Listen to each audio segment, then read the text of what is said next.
My name is Mia Lawson, and I'm 20 years old. 3 days ago, I blew out the candles on my 20th birthday cake, surrounded by people who actually love me. But the birthday that really changed everything, the one that ripped my family open from the inside, was my 18th. Back then, if you'd asked me to define family, I would have said people who make you feel like an unwanted guest in your own house. I live, or rather, used to live, with my mom, my stepdad, and my 15-year-old stepsister, Kayla. Saying Kayla and I didn't get along is like saying fire and gasoline have mild tension. She was arrogant, mean, and constantly needed to be the center of attention. Every conversation, every family photo, somehow revolved around her. We didn't just have disagreements like Mom liked to pretend. We genuinely hated each other. My dad died when I was 3. I don't remember his voice or the way his hand felt when I held it. I only remember the silence he left behind and the fights that filled it. Mom and I clashed over everything growing up. I was the kid who climbed trees, played sports, and could tell you more about cars than lip gloss. Mom wanted a daughter who wore dresses, curled her hair, and practiced eyeliner in the bathroom mirror. "Why can't you just be a little more feminine, Mia?" she'd sigh, shoving a sparkly dress against my chest. "Because I'm not you," I'd mutter, already bracing for the argument. She wanted a mini version of herself. I wanted to be me. And that gap between who she wanted and who I was, it never closed. It just turned into resentment on both sides. When I was 16, she remarried. My stepdad, Daniel, was a pediatrician. On paper, he was perfect. Kind eyes, good stable job, patient with kids. In reality, he came with a bonus, his biological daughter, Kayla. From the first day they moved in, Kayla was a problem wrapped in designer leggings. If I wore a t-shirt, she wore a crop top. If I got a B+, she accidentally left her A paper where my mom would see it. If I sat on the couch, she'd come flop down next to Mom like she lived there and I was the guest. "Kayla just wants everyone to have fun," my stepdad would say every time she made some snide comment about my clothes or my hair. "This is just normal sibling rivalry," Mom would add, dismissing me with a wave of her hand. "You'll both grow out of it." But I knew the truth. This wasn't rivalry. It was a competition I'd never signed up for, one I was always meant to lose. Kayla was the golden child, for both of them. Of course, Daniel would take his daughter's side. She was his blood. That hurt, but it made sense. What didn't make sense was my own mother bending over backwards, always defending Kayla, always making excuses for her. For Kayla, Mom became the mother I had begged her to be for me. Sleepovers, shopping trips, movie nights, long heart-to-heart talks in the kitchen. I used to stand in this hallway and listen to their laughter. My chest would ache like someone had reached into my ribs and twisted. I was still there, still her daughter. I just didn't count anymore. So I made my own escape plan. I threw myself into lacrosse with everything I had. Practices, training, weekend tournaments. I was never home more than I had to be. Pain in my legs was easier to handle than pain in my chest. It paid off. By senior year, I had a sports scholarship lined up. I'd been accepted to the college I wanted, and in a few months I'd be gone. Finally. My 18th birthday was supposed to be my last birthday at home, my last official celebration in that house. I had this stupid, fragile hope that Mom would at least try. A small cake, a dinner, "We're proud of you, Mia. Good luck at college." I should have known better. The day itself felt weirdly ordinary. No balloons, no special breakfast. Kayla hogged the TV, scrolling on her phone while some influencer shrieked through the speakers. Mom and Daniel were at work. I told myself maybe they were planning something for later. By the afternoon, the house was quiet. Kayla had gone out. I was in my room scrolling through birthday messages from friends. "We'll do something tonight." "College girl," when Mom knocked. "Can we talk?" she asked. Those 3 words never meant anything good. She led me to the dining table, the same place we'd fought 100 times. No cake, no decorations, just her serious face and a stack of unpaid bills near her elbow. "Mia, you're an adult now," she started. I almost laughed. "Great. Here it comes." "You know Kayla will be starting college in a few years," she continued. "She doesn't have a sports scholarship like you, and her grades, well, you know they're not like yours." I nodded slowly, saying nothing. I knew where this was going, and I already hated it. "So," she said, folding her hands neatly, "your stepdad and I have decided to start a college fund for Kayla. We need to begin saving now so we're not overwhelmed later."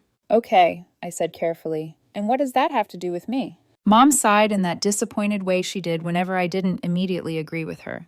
As a member of this household, she said, you need to pitch in. You're going to college on a scholarship. You'll have more flexibility than Kayla will. It's only fair that you start contributing to her college fund. I stared at her, sure I'd misheard. You want me to pay for Kayla's college? I asked slowly. Not all of it, she shrugged. Just a reasonable share. You can get a part-time job. You'll be an adult, Mia. It's time you learn to be responsible. I felt my stomach drop, cold and heavy. And if I don't? I asked, my voice barely above a whisper. She didn't blink. Then you won't be welcome to live here anymore, she said. When you come home from college, this will no longer be your home if you refuse to help. We're not supporting someone who doesn't support the family. I stared at the woman who gave birth to me and realized I was expendable. I knew they weren't broke. Mom's a nurse. Daniel's a pediatrician. They work at the same hospital, for God's sake. If anyone could afford tuition, it was them. But instead of supporting both daughters, they wanted the one they barely tolerated to financially support the one they adored. I hate Kayla, I blurted out before I could stop myself. She treats me like trash. She doesn't even like me. Why would I pay for her future? Mom's eyes flashed. Watch your mouth, she snapped. She's your sister. She's your favorite, I shot back. Not my sister. Mom inhaled sharply, like I'd slapped her, but she didn't deny it. That hurt more than if she'd screamed. I'm not discussing this any further, she said. You will contribute, or you won't be coming back here after your first semester. It's your choice. Easy for her to say. If I refused, where would I go on holidays? What about after graduation? I pictured myself with a degree and nowhere to sleep. No home, no safety net. I went back to my room and sat on the edge of my bed, staring at the wall. My friends were texting about dinner plans, outfits, drinks. I just felt hollow. There was one thing I knew for sure. If I told anyone in this house how unfair this was, they'd twist it. Daniel would say I misunderstood. Mom would cry and act like I was ungrateful. Kayla would smirk and call me dramatic. But my grandparents, they might listen. Mom's parents lived just a few streets away. I wasn't allowed to visit them alone. Mom always acted like they were fragile, like I'd stress them out if I talked about anything real. They're old, she'd say. They don't need drama. Keep it light. They were in their early 60s, healthier than half the people I knew. I'd broken her rule once in junior year and gone by myself. Mom lost her mind when she found out. I never did it again. Until that day. If I was going to ask my grandparents to stand up to their own daughter, I had to make sure they believed me. Not just my words.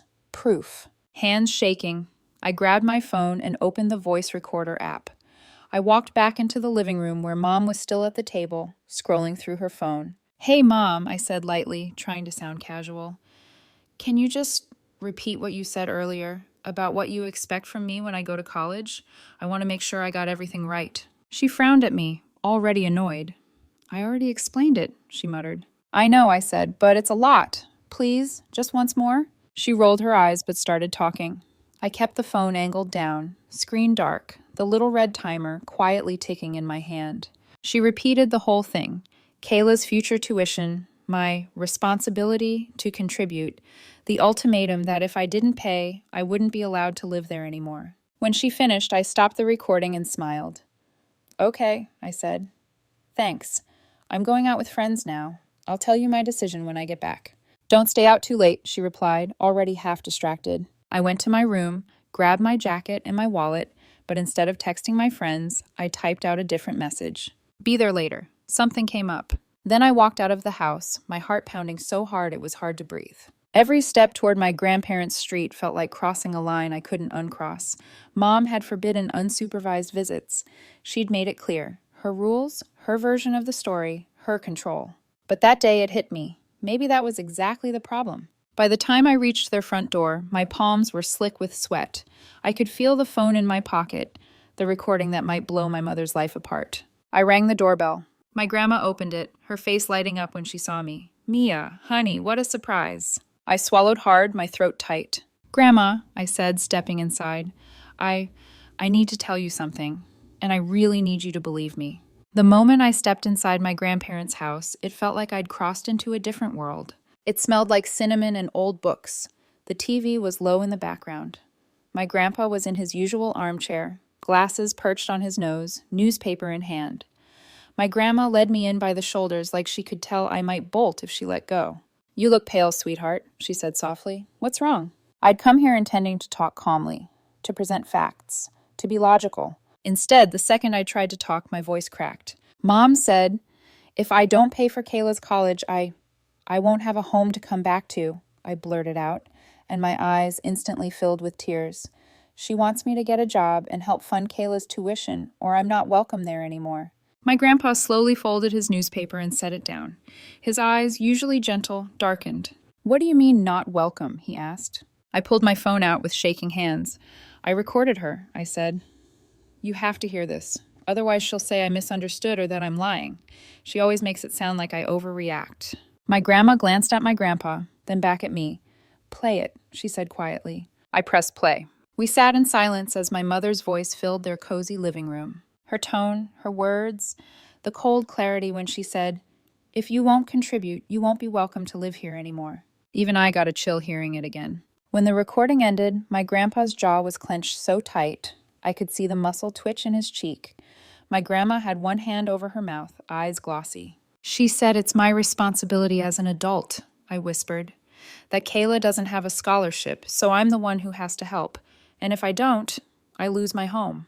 And she's made you feel unwelcome there for how long? My grandpa asked, his voice rough. I let out a bitter laugh. Since Kayla walked through the door, I said. I tried so hard to get Mom to like me for who I am, but she wanted a girly girl, not me. Then Kayla shows up, and suddenly Mom has her perfect daughter. The words kept tumbling out, stuff I hadn't meant to say, stuff I'd kept locked up for years. I told them about Kayla's snide comments and fake smiles, about Mom dismissing everything as sibling rivalry, about how I'd been blocked from visiting them alone because they were too fragile, how every call had to be light and happy so they wouldn't worry. I wasn't allowed to tell you anything real, I choked out. She said you were too weak for drama, but you're not. She just didn't want you to know what's actually going on. My grandma's hand slid from her mouth to my shoulder. She squeezed, her fingers trembling. We're not made of glass, sweetheart, she murmured. We are your grandparents. We are supposed to know when you're hurting. My grandpa stood up slowly. When he spoke, his voice carried a steel I rarely heard. She used us, he said. Used our love for her to control you, and now she's threatening to put you on the street unless you finance her stepdaughter? He walked to the window and stared out for a long moment, breathing hard through his nose. When he turned back, he didn't look angry. He looked resolved. This stops now, he said. Grandpa, I started, panic flaring. Please don't yell at her because of me. She'll just blame me and Mia. He looked me dead in the eyes. She already blames you. She already punishes you. The difference now is that we know. My grandma brushed my hair back from my face. We're going to take care of this, she said, but we don't want you there when we do. She stood up and disappeared into their bedroom. When she came back, she pressed a folded bill into my hand. I unfolded it and stared, a crisp $100 bill. Grandma, I can't. Yes, you can, she said firmly. It's your 18th birthday. Go out with your friends, have dinner, buy yourself cake if nobody else will. You deserve one day that isn't ruined by your mother's selfishness. I shook my head, tears spilling over. I don't want to leave you to deal with her. My grandpa rested a hand on my shoulder. Mia, listen to me. You've been dealing with her alone for years, he said. Let us carry it this time. We should have stepped in sooner. We didn't. That's on us. But we're stepping in now. There was something in his tone that scared me a little, but not in a bad way. It was the feeling of an earthquake starting far beneath your feet. You don't see it, but you know everything is about to shift. Will you actually be able to do anything? I asked quietly. He exchanged a look with my grandma. There was history in that look. Decades of marriage, secrets they knew that I didn't. Yes, he said, we will. They hugged me tight and shooed me out the door with instructions to go be 18 for at least a few hours. My phone buzzed with messages from my friends, so I went. We had burgers and milkshakes, joked about dorm life, took photos. I laughed, but it felt like my body was on autopilot, my brain replaying my mother's words over and over. You're not welcome to live here if you don't help. By the time my friends insisted on one last picture, me in the middle, them kissing my cheeks, I checked the time and realized it was almost 9 p.m. Just then, a message popped up on my screen. It was from Grandma. Come back to our house tonight. Don't go home. Love you. My heart dropped. Something had happened. The walk back felt longer in the dark. Streetlights buzzed, throwing thin circles of light onto the pavement. My hands were cold, even though the night wasn't. When I opened my grandparents' front door, they were sitting at the table, waiting. No TV, no background noise, just silence. "Sit down, sweetheart," my grandma said. I did. My grandpa took off his glasses, folded them, and set them aside. "We talked to your mother," he said. My stomach clenched. "What did she say?" "At first, we gave her the benefit of the doubt," he replied. "We told her what you told us, asked if it was true." "And?" I whispered. "She didn't deny it," he said flatly.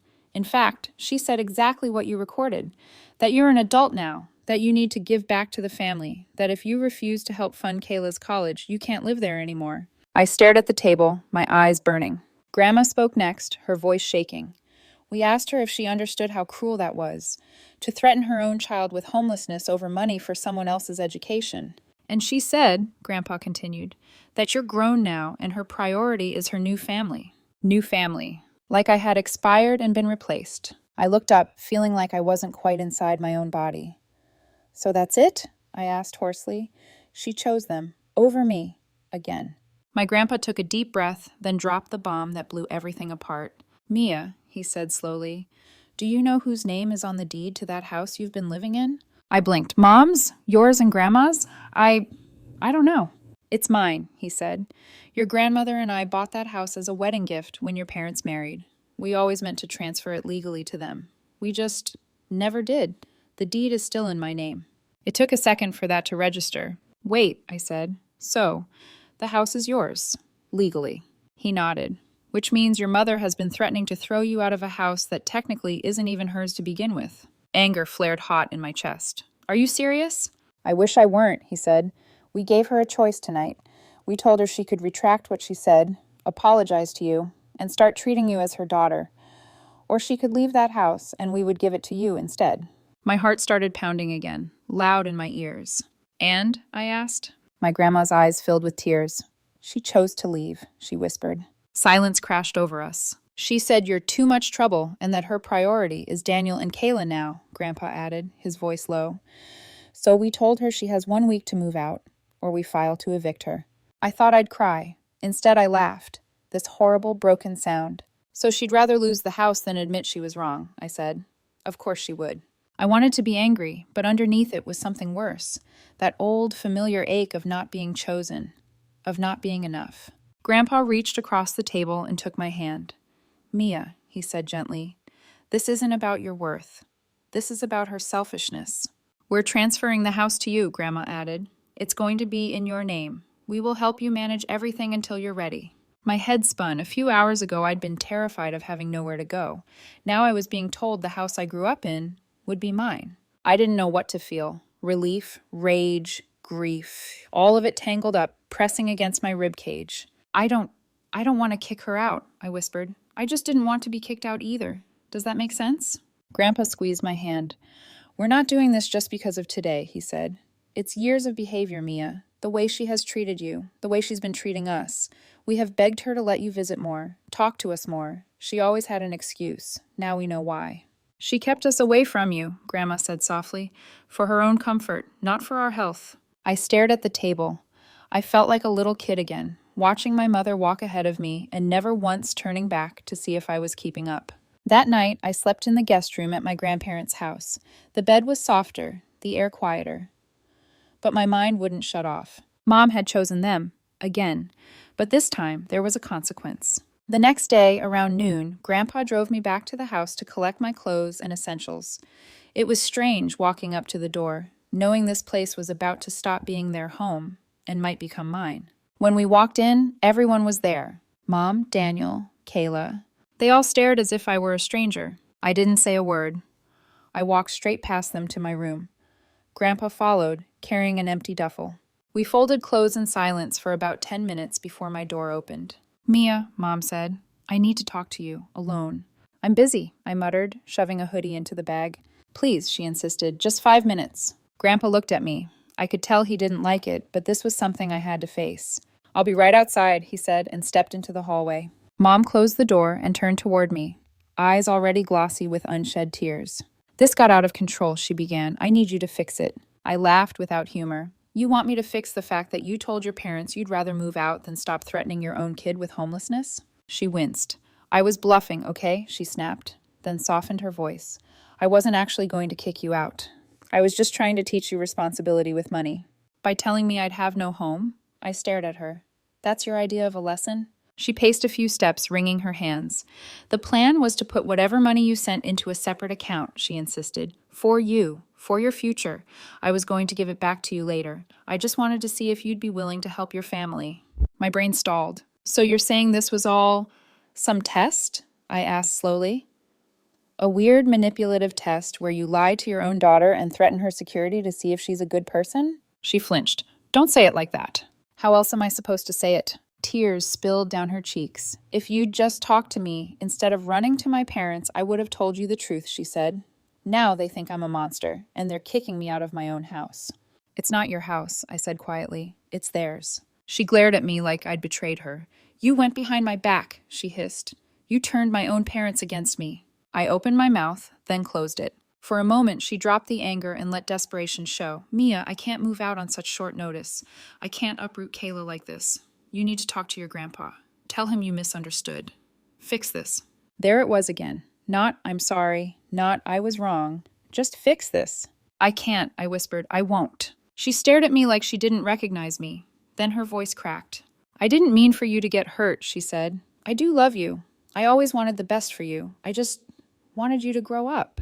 I looked at her, really looked at her. For a second, I saw something almost human beneath all the control and pride. But I couldn't tell if it was real remorse or just another tactic. I don't know what to believe anymore, I said quietly. It's simple, she replied. Believe your mother. But that was the thing. If I'd believed her all these years, I'd still be alone in that house, begging for scraps of love while she held the roof over my head like a weapon. I said nothing. She sighed shakily, wiped her cheeks, and walked out, leaving the door half open. I sank onto my bed, anger and guilt twisting together in my chest. What if she really had planned to save the money for me? What if I had overreacted? What if I'd blown up her life for nothing? But another voice, quieter, more tired, whispered, or what if this is just one more lie in a long line of lies? I didn't know. All I knew was that whatever I did next would change everything for good. For 2 full days, I couldn't shake the guilt. Even when my grandparents assured me I'd done nothing wrong. Even when my friends told me my mother's responsibility lesson sounded like psychological warfare. Even when I replayed that recording and heard every cold, deliberate word. A part of me still wondered if I had just destroyed my mother's life over a misunderstanding. I hated that I felt guilty. I hated that she still had that kind of power over me. On the 3rd morning, my grandpa knocked on my bedroom door with 2 mugs of hot cocoa. He sat at the edge of the bed and handed me one. Your grandmother says you haven't been eating properly, he said lightly. I told her you're 20, nearly grown. She told me to stop talking nonsense and bring you cocoa. Despite everything, I smiled. He cleared his throat. Your grandmother told me what your mother said to you yesterday, he said more quietly, about the money being secretly saved for you. I stared at the steam rising from my mug. I don't know if she meant it, I murmured. Grandpa let out a slow exhale. I think you do. I swallowed. What if she really didn't want to hurt me? He looked at me with a softness that made my chest ache. Sweetheart, hurting you is the one thing she's been consistent about. I stared at him, stung. Your mother's not a villain, he added, but she's spent years putting you second. This is not new. What's new is that we finally know. I didn't say anything. He continued, there's a way to know if she was telling the truth. I lifted my eyes. How? We test her claim. My heart thumped harder. What do you mean? You call her, he said, and tell her you're willing to trust her. But only if she agrees to transfer the house to you now, before you leave for college. If she truly intended to save that money for you, she'll understand. And if she wasn't being honest, she'll show you who she really is, he said. I stared into my mug for a long moment. Grandpa didn't push. He never did. That's what made me trust him. Finally, I whispered, okay. He nodded. We'll be right here with you. But I shook my head. No, I need to do this alone. I stepped outside onto the porch, shut the door behind me, and dialed her number. My hands were trembling so badly I almost dropped the phone. The call connected. Hello? Mom answered sharply. Her voice was clipped, cold, like she'd been waiting. I took a breath. Mom, I've been thinking, I said. A pause, then, about time. I swallowed my hurt. I talked to Grandma and Grandpa, I continued, and I think it might be best if the house is transferred to me now, just so I feel secure with everything that's happened. Silence. Then her voice rose, incredulous. So you don't trust me? It's not about trust, I said. I just want security. And you said the money you were asking for was going to be saved for me later anyway, right? So this shouldn't be a problem. It's protection for all of us. Another long silence. Then she laughed, this bitter, humorless sound. You're unbelievable, she snapped. After everything I've done for you, you still want to punish me. You're siding with them, with my parents, over me. I'm not punishing you, I whispered. I just Need what? She barked. Control? Power? You think you deserve that house more than I do? I raised you. My throat tightened. You said you never meant to hurt me. This would prove it. Oh, stop, she said, disgusted. If you trusted me like a normal daughter, we wouldn't even be having this conversation. Something inside me cracked. I've tried trusting you, I said quietly, my whole life, and every time I do, I get hurt. She sucked in a breath like I'd stabbed her. So that's what you think of me. I didn't answer. The silence stretched. Then her voice turned icy. You know what? Go to hell, Mia. My chest tightened. I don't want a daughter like you, she spat. Ungrateful, vindictive, just like your father's side. I didn't hear the rest. I ended the call. The phone slipped from my fingers onto the porch step as my knees wobbled beneath me. I pressed a hand over my mouth to stop whatever was about to break out of my chest. There it was, the truth, raw and ugly. Not a misunderstanding, not a lesson, not love in disguise. Just resentment and cruelty and the unmistakable fact that my mother wanted out of being my mother. The guilt evaporated like smoke. The next few days passed in a blur. My grandparents contacted an attorney they trusted. Paperwork was filed. Meetings were held. Forms were signed. I barely understood half of it, but Grandpa explained everything slowly and clearly. By the end of the week, the house, my childhood home, was officially mine. When the lawyer placed the finalized document in front of me, my hands shook. I'd never owned anything bigger than my laptop. Now I owned a house. Grandma squeezed my shoulder. This is security, she told me. For your future, for your peace. I nodded, still stunned. Meanwhile, Mom was packing. At first, she threatened not to leave. Then she cried. Then she begged. Then she raged. Eventually, she accepted reality. Or maybe she just got tired. She and Daniel found a small apartment near Kayla's school. It wasn't terrible, just smaller, tighter. Mom texted the move-out date. We'll be gone by Friday. Don't show up early. I didn't respond. On Friday afternoon, Grandpa and I drove to the house to pick up the keys. Mom was standing outside, arms crossed, looking like she was about to face a firing squad. Kayla hovered behind her, sulking. Mom extended the keyring toward me. Her fingers were stiff. Mine were steady. Here, she said sharply. Congratulations on ruining your mother's life. Her voice was dripping with spite, not sorrow. I took the keys. I didn't ruin your life, I replied quietly. You pushed me out of yours. She scoffed, shaking her head. You'll regret this someday. Maybe, I said honestly, but I won't regret protecting myself. Her eyes flashed with something. Anger, disappointment, maybe even fear. She opened her mouth like she wanted to say more, but then she turned away. Daniel nodded stiffly at us. Kayla didn't look back. I watched them walk to their car. For a moment, I felt the ghost of the little girl inside me, the one who used to beg for her mother's attention, reaching after them. But the adult me didn't move. Not one step. That night, I sat in my old bedroom, my room, in my house, typing on my old laptop, while my grandparents discussed furniture arrangements in the living room. They'd decided to sell their own house and move here permanently so they could help maintain the place while I was away at college. The idea of coming home to them instead of Mom, it warmed something deep inside me that I thought had died years ago. Grandma called out, "Do you want tea, sweetheart?"